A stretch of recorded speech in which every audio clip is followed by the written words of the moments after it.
It was in the French capital 8 years ago that the Paris Agreement was adopted by countries during the United Nations COP21 summit. The legally binding treaty saw nations pledge to limit the global average temperature rise to well below 2 degrees Celsius above pre-industrial levels, and to aim for 1.5. But the first global stocktake, to be concluded at COP28, shows the world is not on track to deliver its goals. France has been making strides in reducing its carbon footprint, but experts say it's still not enough. Emissions of greenhouse gases in France are decreasing and have been decreasing for a decade. It's part of about 20 countries globally that have been on this trajectory.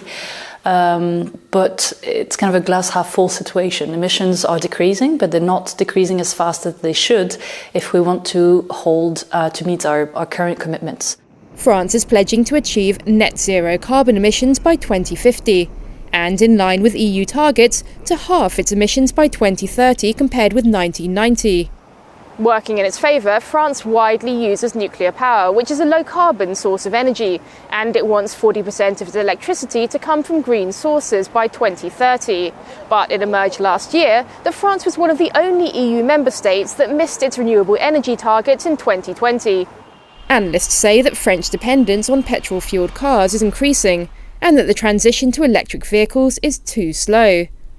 Aware of the urgency of the situation, the country is putting more initiatives in place to reduce emissions. It has banned air travel for domestic short-haul journeys, if the trip can be made by train.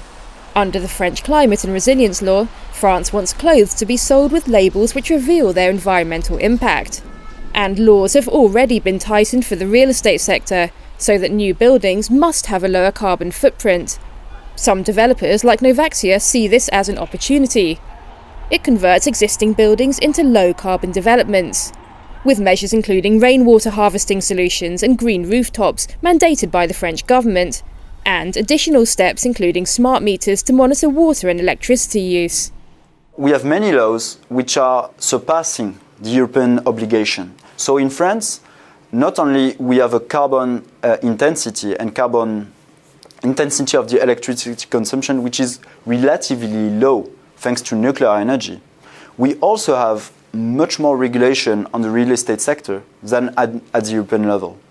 France has not been immune to the effects of climate change, having experienced devastating floods and sweltering summers in recent years. And authorities, companies and individuals are all working on solutions so that the country can play its part in trying to deliver on the Paris Agreement. Rebecca Bunden, CGTN, Paris.